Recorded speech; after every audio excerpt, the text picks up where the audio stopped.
Halo guys, selamat datang kembali di channel Stockholic ya. Sekarang tanggal 12 Februari bertepatan dengan tahun baru Imlek. Saya ingin mengucapkan Kyonghi untuk semua teman-teman yang merayakan tahun baru Imlek, di mana tahun ini tahun kerbau ya. 2021 ini adalah tahun kerbau. Semoga kita semua senantiasa sehat selalu dan semakin diberkati ya. Oke, saya sebelumnya ingin memohon maaf ya apabila beberapa hari ini kurang aktif di grup Telegram yang Stockholic karena saya waktu beberapa hari ini ada sakit ya. Jadi ceritanya itu saya sama istri saya itu keracunan makanan dan kebetulan kan istri saya ini sedang hamil muda. Jadi dia baru saja mengandung 2 bulan, terus keracunan makanan, saya muntah-muntah, dia juga ikut muntah-muntah. Nah, saking akhirnya sampai juga panas, saya nggak bisa aktif lah. Terus ya kemarin saya sempat bawa istri saya ke rumah sakit, ya puji Tuhan nggak ada apa-apa ya, suhu badannya pun juga sudah turun, sudah normal kembali. Nah, di situ saya juga melihat bahwa ketika seorang istri itu melahirkan itu susahnya luar biasa ya. Jadi mau makan itu muntah, mau minum nggak enak, badan sakit. Nah, kita mungkin harus lebih apa ya, hormat lah untuk orang tua kita yang sudah susah payah mengandung dan melahirkan kita. Jadi saya melihat sendiri bagaimana perjuangan seorang ibu ya yang susah ketika mengandung. Oke, sekarang kita akan masuk ya ke video analisa sahamnya. Nah, hari ini IHSG di Jumat kemarin penutupannya ada di level 6.222 atau naik sekitar 0,3% ya. Oke, selama 1 minggu ini IHSG sebenarnya cukup bagus, di mana dia ada mengalami penguatan sampai ke level ini ya 6222, sebelumnya tertingginya di level 6284. Tapi kita harus cermati di foreign-nya. Jadi secara foreign flow ya asing keluar sebanyak 50 M di hari Kamis kemarin ya. Namun selama 1 minggu asing ternyata net sell-nya itu 570 miliar. Dan selama 1 bulan asing ini keluarnya 990 miliar atau ya bisa dikatakan 1 triliun. Nah, ini adalah salah satu sentimen yang kurang baik bagi market IHSG, walaupun sebenarnya kalau kita lihat secara IHSG-nya, secara indeksnya ini cukup kuat. Jadi IHSG nggak jebol ya. Kemarin kan sempat banyak tuh yang bilang bahwa IHSG mau jebol ke 5.900, 5.800, ternyata mampu bertahan di 6.222. Tapi kita harus perhatikan foreign flow-nya, kalau masih keluar kita juga harus warning. Seperti itu. Asingnya keluar 1 triliun ya selama sebulan kemarin. Terus untuk dari luar negeri juga, Amerika sekarang kan sedang menggodok untuk peluncuran stimulus ya. Di mana kalau stimulus ini sudah diluncurkan akan mendorong ekonomi di sana di Amerika yang dampaknya akan global ke seluruh dunia.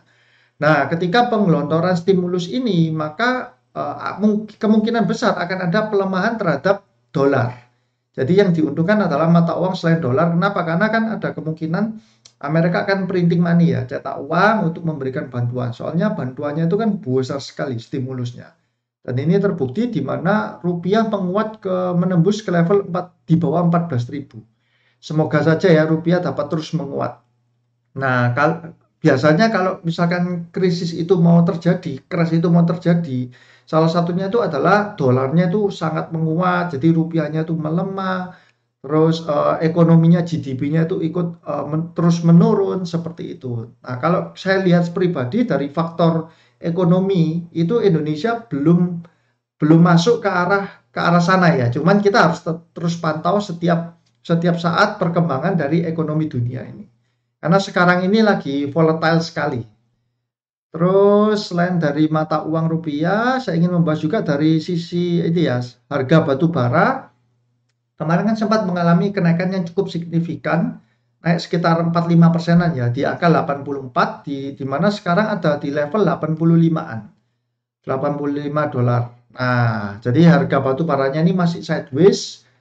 Namun untuk emitennya pun juga kenaikan harga saham di emiten batu baranya ini juga belum mengalami kenaikan. Kan di video saya minggu lalu saya sempat bercerita bahwa ini ada potensi yang bagus untuk saham-saham batubara. Dan ternyata memang seminggu kemarin itu belum ada kenaikan yang signifikan, bahkan cenderung sideways ya. Nah, cuman saya masih melihat ini adalah salah satu potensi yang masih menarik untuk kita cermati. Oke, nah ini adalah pergerakan indeks IHSG ini ya.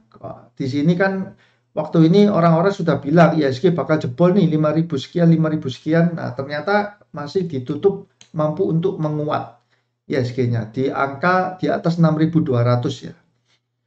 Oke, sekarang kita akan cermati pergerakan dari asing selama 1 minggu kemarin, di mana asing paling banyak membeli saham yaitu, nah ini 1,2 triliun adalah Bank BRI. Nah, Bank BRI ini kan mau merger dengan salah satunya itu PT Pegadaian. Bentar, saya coba search ya beritanya. Merger Pegadaian. Penggabungan BRI dan Pegadaian bla bla bla bla. Nah, ini ya ada berita di mana Pak Erick Thohir akan memerger Bank BRI dengan ini PNM Permodalan Nasional Madani dan PT Pegadaian. Untuk PNM saya terus terang kurang begitu mengetahui detail. Tapi untuk PT Pegadaian ini saya sudah cukup lama mengamati perusahaan ini walaupun perusahaan ini bukan perusahaan TBK ya. Jadi PT Pegadaian ini bergerak di bidang hampir sama kayak perbankan. Dia ada kredit, cuman jaminannya kolateralnya itu kalau perbankan kan berupa sertifikat tanah ya. Nah, kalau atau sertifikat rumah. Kalau di sini itu biasanya itu berupa emas. Nah, saya melihat itu justru cukup menarik karena yang dijaminkan itu adalah berupa aset yang liquid ya. Terus kalau teman-teman cermati laporan keuangan dari PT Pegadaian sendiri itu dia kinerjanya sangat bagus dengan pertumbuhan ekuitas yang sangat ya saya bilang sangat sehat. Terus dia juga memasuki ke dunia digital, dia berpartner dengan berbagai marketplace ya, di mana orang sekarang bisa beli emas online, bahkan mulai dari Rp10.000 kalau saya nggak salah ya. Itu kita sudah bisa beli emas, seperti itu. Jadi segmentasi pasar dari PT Pegadaian ini sangat bagus. Kalau benar-benar digabung dengan BRI, ya saya bilang ini salah satu merger yang terbesar ya, di tahun 2021 ini. Itulah salah satu sebab mengapa kok harga BR ini tiba-tiba meroket ya. Naik hampir menembus ke angka terakhir berapa? 4.800 kalau nggak salah. Coba kita cek ya. BR, oh ini 4.680, 4.680 ini ya. Nah, setelah sempat drop ini, terus dia naik rally up. Ada nggak potensi untuk menembus ke 5.000? Kalau misalkan memang mergernya ini benar-benar berhasil ya saya bilang sangat mungkin sekali untuk BRI terus melanjutkan penguatannya. Oke, berikutnya adalah BSDE. Nah, sektor properti ya. Sektor properti juga diuntungkan dengan rendahnya suku bunga Bank BI Rate sekarang ya. Dengan suku bunga yang rendah ketika orang mau beli properti itu kan cicilannya menjadi semakin murah. Kreditnya kan murah ya. Kalau kita compare mungkin sekitar 5 tahun yang lalu bunga bank itu bisa kalau kita kredit itu bisa 10%, 11%. Sekarang banyak yang menawarkan tuh fix, misalkan 6% fix 3 tahun, atau 5,75% fix 2 tahun seperti itu. Jadi bunga bank yang rendah ini membuat banyak orang yang mampu untuk membeli properti, menguntungkan juga. Terus ada BCA cuman angkanya nggak terlalu fantastis ya. Yang fantastis cuma yang di BRI aja. Terus PT apa ini? PTDU ini saya baru dengar malah. Coba kita lihat ya. PTDU. Duh, di suspend ini. Nggak ada transaksi. Oh ini baru IPO karena ini barusan keluar di 2020. Kita lihat. Ya ini baru IPO ya 8 Desember harga IPO-nya 100, wih sekarang 2000. Wah kalau seperti ini sudah nggak usah dilihat ya teman-teman. Ini menurut saya kurang wise untuk kita membeli saham yang sudah naik 20 kali lipat. Seperti itu. Nah book value-nya adalah 47,5 kali, ini melebihi Bank BCA valuasinya, PE ratio-nya 600 kali. Wah ini teman-teman harus hati-hati kalau masuk ke saham-saham yang seperti ini. Sekali dibanding bisa ARB terus-terusan. Oke, itu yang paling banyak. Terus Antam, United Tractor, ini blue chip ya seperti biasa. Sekarang kita lihat yang paling banyak dijual. 300, 300, 200. Yang dijual dia nggak terlalu besar ya. Angkanya cukup merata di 300, 200, 100 miliaran. Astra, ICBP, DUTI saya juga kurang paham, BMRI, Medco. Nah, untuk Astra sendiri ini sebenarnya ada sentimen positif yaitu penghapusan pajak ya, pajak untuk mobil dengan 1.500 cc ke bawah. Saya coba pajak mobil dihapus. Coba carikan beritanya. Nah ini Pak Erlangga ngotot gratiskan. Nah ini Jokowi juga setuju dengan menghapuskan pajak mobil. Kalau ini dihapuskan, maka harga mobil baru itu berkurang bisa sampai kurang lebih itu sekitar 10%. Nah, pengaruhnya cukup signifikan ya. Kalau harga mobil baru berkurang 10%, terus suku bunganya juga rendah, nah itu mungkin mendorong animo masyarakat untuk membeli mobil kembali. Nah, cuman ini berlakunya kan masih Maret ya, Maret 2021. Seharusnya ini akan menjadi sentimen positif untuk emiten-emiten seperti Astra, terus IMAS, seperti itu ya, yang berhubungan dengan otomotif. Nah, cuman asing ada buang barang di Astra 300 miliar ya. Yang memang nggak terlalu sampai besar-besar amat sih nominalnya. Terus ICBP, BMRI, Medco. BMRI karena laporan keuangannya ya, yang dapat info kurang begitu bagus. Medco, Pegas, Tebik. Nah, karena nominalnya dia nggak terlalu fantastis, jadi saya nggak terlalu worry lah dengan keluarnya asing ya. Oke, kita lanjut sekarang. Terus untuk karena emiten coal itu kemarin selama seminggu belum terlalu mengalami kenaikan signifikan, saya tetap akan mengamati ya sektor batubara itu mungkin di 3 sektor ini yaitu Adaro, PTBA, dan ITMG. Nah, kalau kita lihat ya dari chartnya untuk yang pertama untuk Adaro. Nah, Adaro ini masih di area yang bottom ya, masih di area yang support di mana dia akan berusaha menembus level ini dulu lah. Kurang lebih di level 1270-an ini. Dia akan menembus ke level sini dulu. Tapi dia memang ada distribusi ya. Distribusi dari AK. Yang beli CC, CP, PD, yang jualan adalah AK, YPCS. Memang angkanya sih nggak terlalu fantastis ya, 5,9 M berbanding 3 M. Ini yang di hari Kamis. Coba yang dari tanggal 8. Nah, kalau kita lihat yang dari tanggal 8 ini yang cukup besar. Jadi BK, JP Morgan berjualan 35 miliar, Credit Suisse 14 miliar, IU 13,7, SQ 20 M. Nah, masih ada tekanan jual dari asing. Biasanya BK ini asing. Coba kita cek. Adaro. Kita lihat dari tanggal 8. Nah, ini BK. Apakah ini foreign? Nah, BK-nya separuh foreign, separuh lokal. Jadi yang foreign 19 miliar, padahal totalnya kan 35 miliar. Oke, jadi ada distribusi. Polanya masih distribusi untuk secara bandarmologi. Tapi secara chart, si Adaro ini lagi harganya ada di support, daerah supportnya ya. Saya bilang sih masih cukup menarik, walaupun secara bandar dia ada distribusi. Kita tetap pantau aja.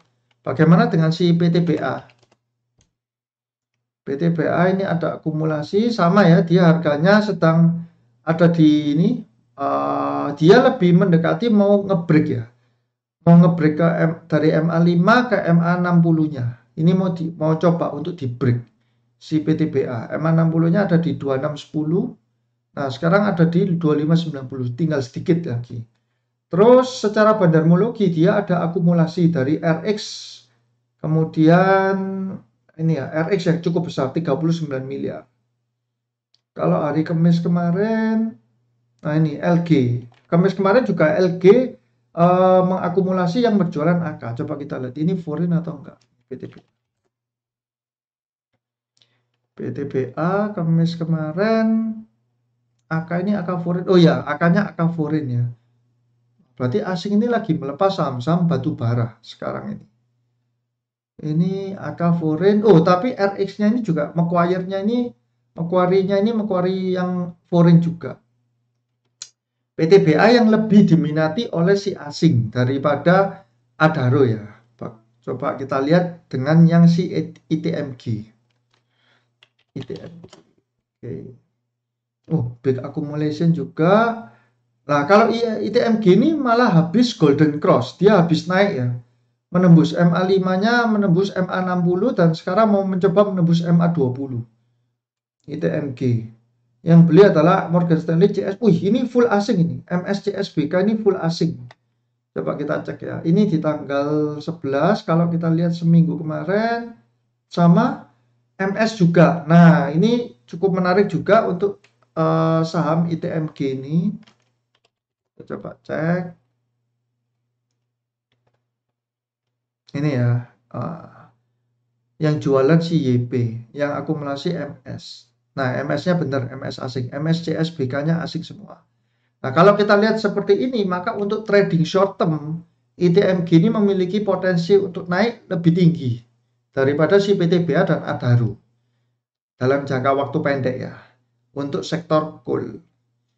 Oke, berikutnya sektor konstruksi yang masih kita tunggu-tunggu, belum terlalu ada gejolak ya.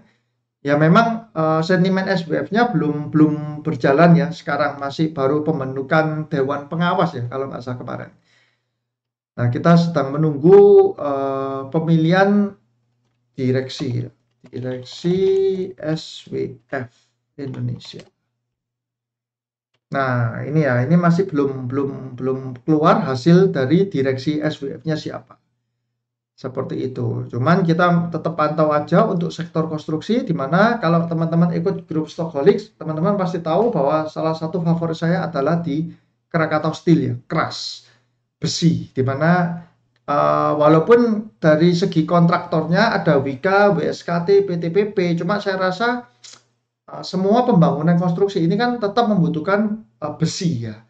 Nah, besi ini salah satu yang paling besar itu adalah Krakatau Steel. Punya pemerintah ya. Yang lainnya kebanyakan kan swasta punya. Dan Krakatau Steel ini 80% dimiliki oleh negara. Negara Republik Indonesia. Dia juga baru saja kalau nggak salah di akhir tahun yang lalu itu mendapat suntikan 3 triliun. Nah, di sini belum keluar nih, belum tercatat. Kalau itu 3 triliunnya sudah tercatat di sini, maka tentu akan meningkatkan secara laporannya, secara laporan keuangan. Nah, jadi saya tetap pantau untuk saham Krakatau Steel ini. Coba kita cek terakhir chartnya ya. Nah, di sini dia sedang uptrend ya, masih belum jebol uptrendnya. Sudah dia menyentuh support, dia akan uptrend, akan mencoba menembus di level ini ya, 790 dan highest-nya ini di 865 ini ya. Di sini. 865. Nah, kita lihat sama-sama ada akumulasi dari MG. Wah, MG ini semesta ya. Sebentar, coba saya cek. MG. ZP, MG-nya buang barang Kamis kemarinnya. Seminggu kemarin padahal MG-nya beli 19 miliar, 260.000. Tapi kalau dihitung yang kemarin dia jualan. Nah, MG ini saya kurang sukanya kalau yang akumulasi MG ini karena dia adalah tipenya trading. Nah, seperti di minggu lalu juga saya bilang bahwa MG ini banyak sekali trading di berbagai macam emiten ya. Jadi kemungkinan ada big player yang masuk ke menggunakan sekuritas ini dan dia sukanya itu trading. Banyak sekali lah saya ketemu dengan tradingan dari sekuritas MG ini. Dia jual di 730, padahal dia average buy-nya di 720. Masih floating loss berarti kan si si MG ini di saham keras. Nah, cuman kalau saya lihat secara patternnya dan saya lihat secara potensi kedepannya ini masih cukup menarik ya. Oke, kita lihat bagaimana dengan Wika. Wika tertahan dan dia sedang ada di level antara MA5 dan 20-nya ya. Ini bahaya kalau jebol ke bawah lagi. Terus untuk secara bandar ada distribusi di mana CG ini berjualan 54M ditampung oleh CCYP. CC yang cukup banyak ya. Kita lihat Wika. Wika di hari Kamis dia yang beli PDCC Aset. Wah, ini retail semua ini. 3 sekuritas retail yang jual DX Bahana ya. YP OD ini Dana Reksa kan ya, BRI Dana Reksa. YJCS. Kurang begitu bagus ya secara bandarmologinya. Di mana seminggu kemarin yang akumulasi adalah si CC dan jualan si CG. Coba kita cek. Oh iya, CG-nya ini adalah foreign. Yang menampung adalah lokal ya, institusi lokal. Nah, memang ada akumulasi dari lokal ini kelihatan jelas 37 miliar dari CC, tapi ada tekanan jual dari asing. Nah, saham seperti ini ya kita masih terus akan pantau ya. Walaupun sentimen kedepannya masih positif, cuman ada tekanan dari segi bandarmologinya untuk Wika. Untuk waskita, chartnya hampir sama semua, seperti konstruksi kurang lebih sama semua ya. Chartnya seperti ini, dia habis ada kenaikan sedikit, terus tertahan di sini. Secara bandarmologi, waskita lebih netral ya, tidak ada aksi jual. Untuk asingnya, bentar, coba kita lihat. Oh iya, bukan asing, si LG ini.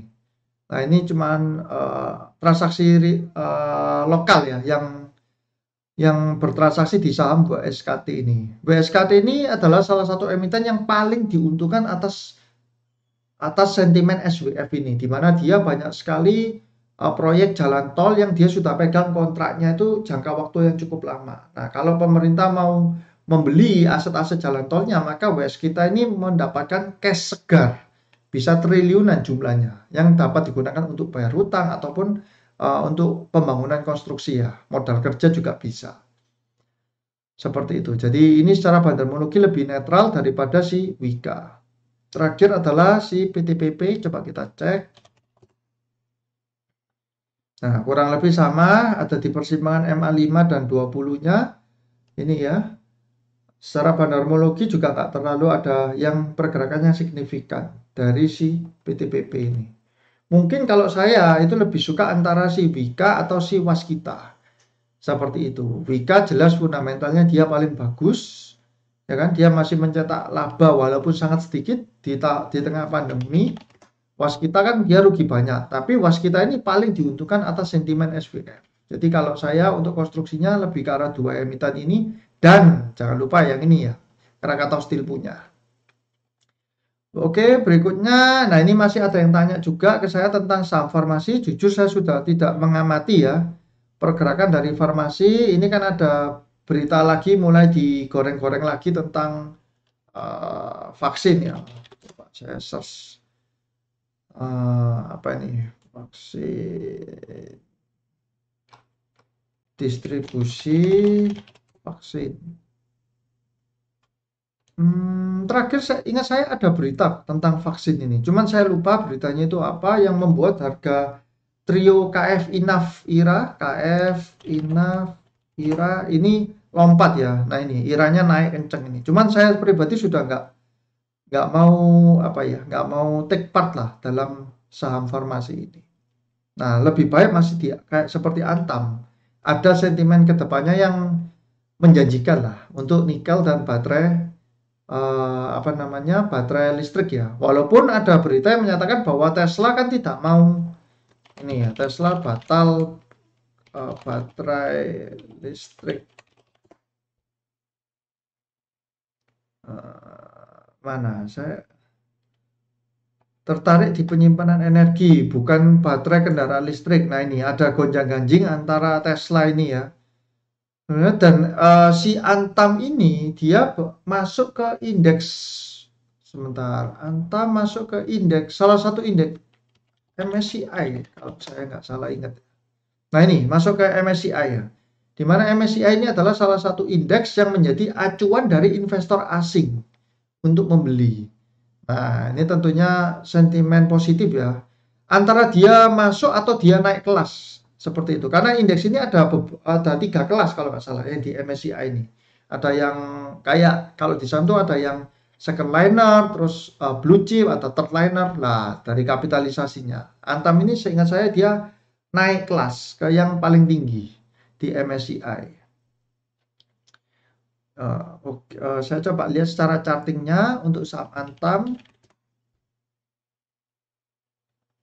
Nah ini dia masih uptrend ya, dia masih uptrend, belum tembus, dan dia akan mencoba ngebreak di level 3000 ini ya. Level psikologis 3000 dulu yang akan coba di break oleh si Antam. Bahaya kalau dia sampai jebol di level support 2700 ini. Seperti itu untuk chart si Antam. Nah, terakhir adalah salah satu emiten yang cukup menarik perhatian saya, yaitu adalah MCOR. MCOR ini adalah Bank of China. Ini ya, dia punya fundamental yang sebenarnya cukup menarik. Nah, seperti ini, book value-nya adalah di bawah 1, masih 0, ya, 0,8.